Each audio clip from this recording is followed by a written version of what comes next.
California, here we come, right back where we started from. California,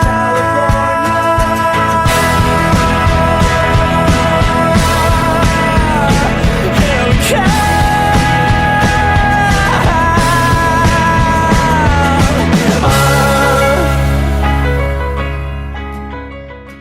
Hey guys, welcome to the second episode of the SB. I'm Jonny, this is Jocko, we're with Berkshire Hathaway, and we are here in downtown Santa Barbara on kind of a chilly day, but obviously it's nice and sunny out. We are here at the Surreal VR Studio, and it's kind of a hidden gem that not a lot of people know about, and we feel like that you guys need to come check it out because, well, we used to be huge gamers when we were younger, and maybe a little bit now. A little bit. Teeny bit. We We don't still have play a that much little bit. time, but we loved going to arcades when it was provided for us when we were younger, which is a place where you can go and play video games with all your friends. And now there's somewhat of a similar option here, except instead of just playing video games, you're in this type of basically immersed in a new world. You feel like you're in a new world in a virtual reality, which is, I think, something that you guys need to kind of check out. Absolutely, I think virtual reality is definitely going to be the future. It's a great experience to do, especially if you're a gamer. You're able to experience something different. Or not a gamer, you know? Or not a gamer. It's a great introduction to the gaming world, and I used to play a lot of LAN parties when I was younger, and this is a lot of fun, guys. So I recommend checking it out. Yeah. Come and stop by, have some Dippin' Dots, and Yeah, come on in, play check some out. games. Yeah, we're gonna go meet Alejandro, the guy who created the idea and brought it here to Santa Barbara. Let's go.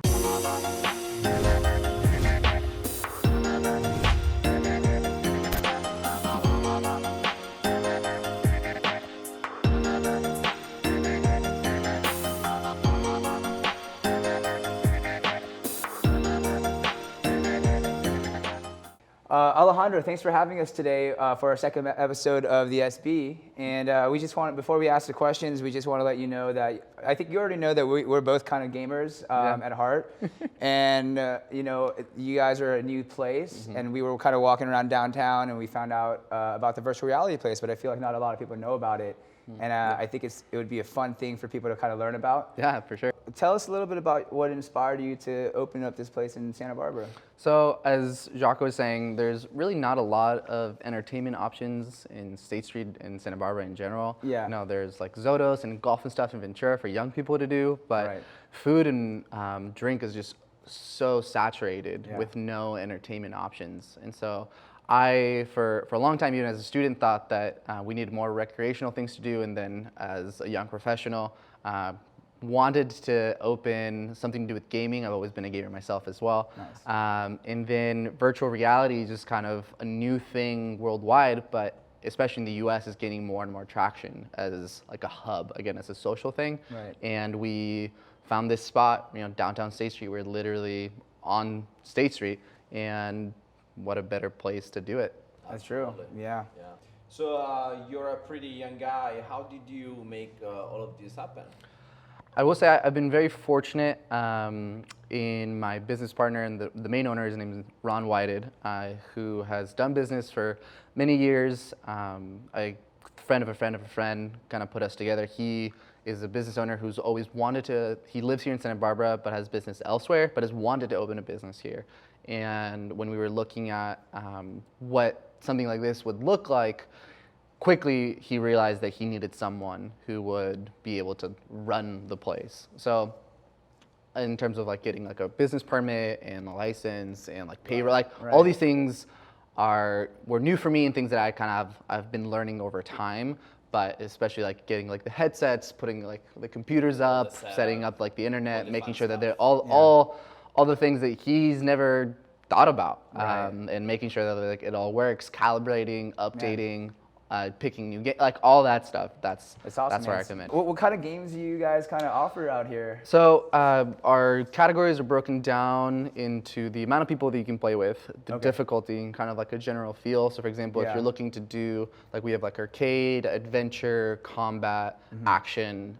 So we definitely have like really easy games like for a kid who we have like VR Fruit Ninja, which all they're doing is just like slicing fruit. But then we have some very like, for people who want a challenge, challenge. Yeah. We have some very tactical shooters. Like we have a game, it's called John Wick, right. based on the movies, and it's Yeah. actually the hardest game that we have. Nice. It's just very punishing. You have to be very smart about how you like choose to progress. Otherwise, you're just gonna keep dying and keep respawning. Right. Do you guys always keep adding new games, or do We you guys definitely have the do. same I try to add at least one game per quarter. For example, in the last quarter, we added just brand new a new free roam game, which we'll talk about what free roam is later. Right, right. But additionally, we added VR escape rooms just because people wanted something that lasts longer, so you have up to an hour. And then we also added a couple really easy options. I found that kids like under 10 weren't really able to play some of the games that I used to have, so then I added like Fruit Ninja. Then I added this also, it's called O-Shape, so it's a movement game where they have to match kind of like the person that they're seeing. Oh, okay. And so just Like a a lot more, dancing yeah, game it's a sort of dancing deal? game. Yeah. What's the difference between free roam and non-free roam? So free roam is, in my personal opinion, the most fun and immersive VR experience that can happen. So essentially, it's easier to explain free roam by explaining tethered.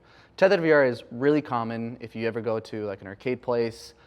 They're very likely to have tethered VR, which is where there's a wire that's coming down from a ceiling to a headset, and then you have a designated like play area by yourself, and you can see it both physically, usually, and virtually. Free roam instead says we want people to be able to see each other, and where they see each other to actually be there. And so the way that it works is we have bypassed the need for a computer, because every headset needs a computer. So in order to make the computer mobile, we put it on your back. And so it's a backpack that has a little computer, and then we program it so that every single person, up to 4, here, other places. And it's wireless, right? And it's wireless. So then each person is sharing the same bigger play area. And what's cool about it is, say that the 3 of us are here, or we're doing it. Right. If we wanted to high five, we would, because where I see you is where you are, and that way we are not running into each other, and we're not. Essentially, you're in a world together. Exactly. And so you guys can see each that's other. that's actually our most popular thing. That's is really free cool, roam. because I think a lot of people have. I wouldn't say a lot of people, but people have virtual reality sets at home where they can't do this with people without they having can't. them come in, No, right? not. And I think that might be the next thing, which you guys have, which is. Yeah. Out of all these games, what's your favorite? What would you recommend? Well, thankfully, I get to try all of them before we put them out, because I don't want to have a game that I don't think is good. Yeah. Because the last thing I need is someone who comes in, plays a bad game, and then says that play sucks. Yeah. So That's good. I vet all the games, but then also we want to make sure people are playing games that are appropriate for their experience. Personally, I've recently come back to Beat Saber, which is actually the most popular VR game in the world, because I've started being able to play on the hardest difficulty. Got it. And so previously, I kind of like fell out of love with it just because it was too hard and I couldn't beat it. But as of recently, like, that's what I play when we're closed, for sure, is Beat Saber. Where are you from originally? So I was actually born in Philadelphia while my dad was doing grad school at the University of Pennsylvania, Wharton. I grew up in high school. We lived in Colorado, Denver, Littleton. And actually, Westmont, the college that I go to here in Santa Barbara, does a really good job of recruiting out in like Colorado areas. A lot of people who are used to living in mountains want to live in the beach. It's definitely something that was very alluring. So I came to Santa Barbara to attend Westmont, and I was there for 2014 through 2018. And then afterwards, stayed in Santa Barbara. So I've now lived here 6 years in June. Awesome. Wow. I feel like everyone who comes to school here ends up staying here. Yeah, it's a beautiful place. You've been to any other places besides, obviously you've been traveling Yeah, a bunch. so I've been fortunate enough to both travel educationally through, one of the things I'd recommend to any student is pursuing exchange programs or abroad program, whatever your school does, just because so much growth for me as a person came actually. So much culture you can learn from everything. You get to experience everything else. Yeah. But you ended up choosing to be in Santa Barbara. Yeah. Why'd you end up choosing to be here? Well, starting a business. Yeah. So initially I stayed because I wanted to experience what I call like real Santa Barbara. As we were talking before the show, is a lot of students come and they experience school, but they don't really experience Santa Barbara. and Right. I wanted to kind of like experience it for real, and ended up loving it. And then I'll be here, now that this exists, I'll be here as long as I can. Yeah, Right. indefinitely. Where do you see virtual reality in the next like 5 to 10 years? Do you think this is like the future of entertainment? Oh, that's definitely part of the conversation before we opened Surreal.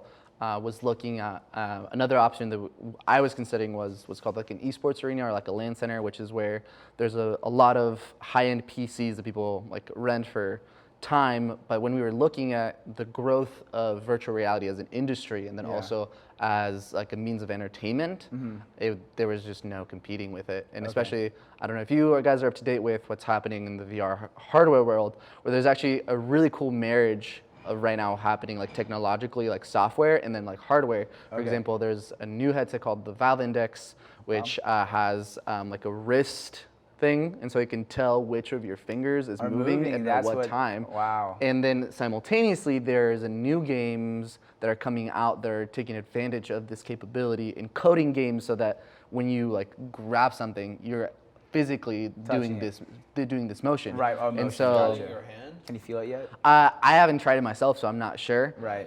But even like currently VR right now, most of it is one button is grab and Yeah, another yeah. button is. So Pretty this is like basic. literally grabbing, having to grab like the magazine, put it in. That's awesome. Like and this is now in the same way where you get a new iPhone like every year Right, because everything is they're different. getting better. Yeah. VR, yeah. So if it, what I say to people is, if it can be dreamt and it can be coded, it can exist in VR. And the better the hardware, the more, what's the word?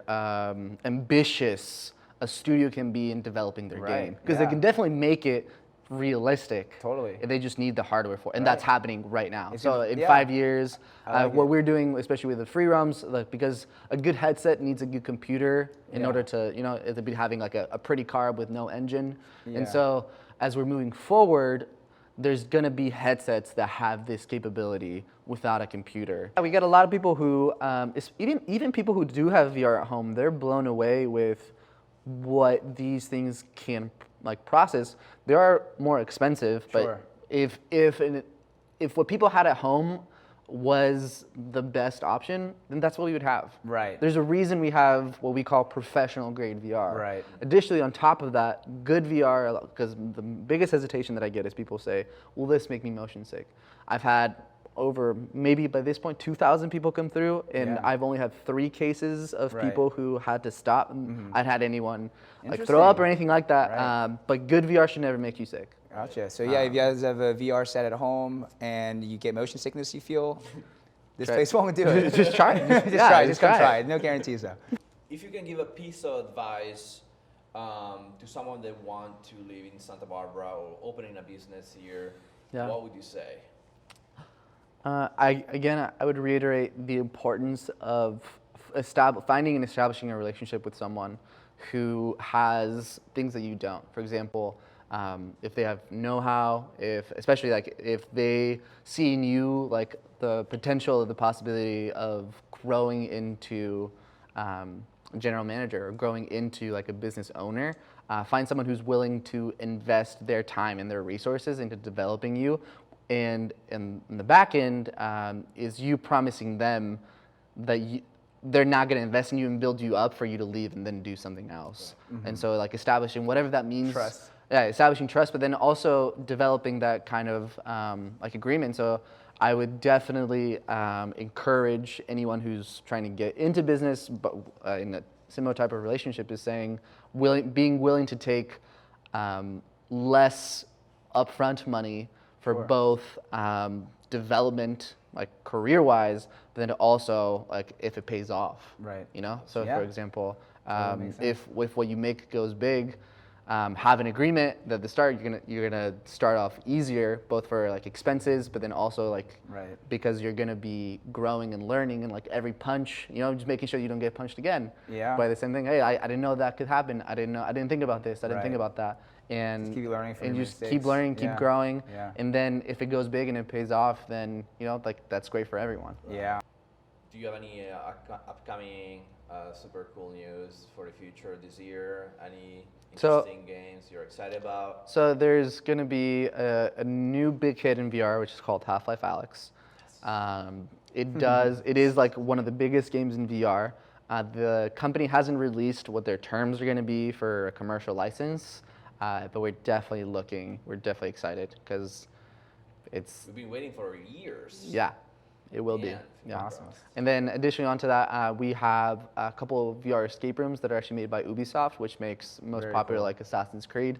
And so they have 2 of them that we currently have, and they're coming out with a 3rd one in June. Love it. And so we will test Man, it, that's make sure that awesome. we're good. Yeah, but there's definitely, we want to keep it fresh. All right, Alejandro, thanks for having us come in today and interviewing you, getting to know you and your business. You know, if you guys have any time, this is a hidden gem here in Santa Barbara, the Surreal Virtual Reality Studio. If you want to get fully immersed into a new world, got to come say hi to Alejandro and check out the VR spot. Yeah, you know, when I'm ready to buy This is what you're supposed to say. Here. when I'm ready to buy a home, I'm definitely working with these guys, Thank you, man. and you should too. Thanks. All right. Thanks for having us. Yeah, no problem. Wait for me. Oh man, I gotta reload so much. Oh, I just saved your life. Crazy. I can't see anything. I know, me neither. I How think do you we're see dead. the freaking zombies? Yep. No, we're dead. Dude, Oh, that's how you get killed. we got trapped. I love it. That's good. That was fun. really fun.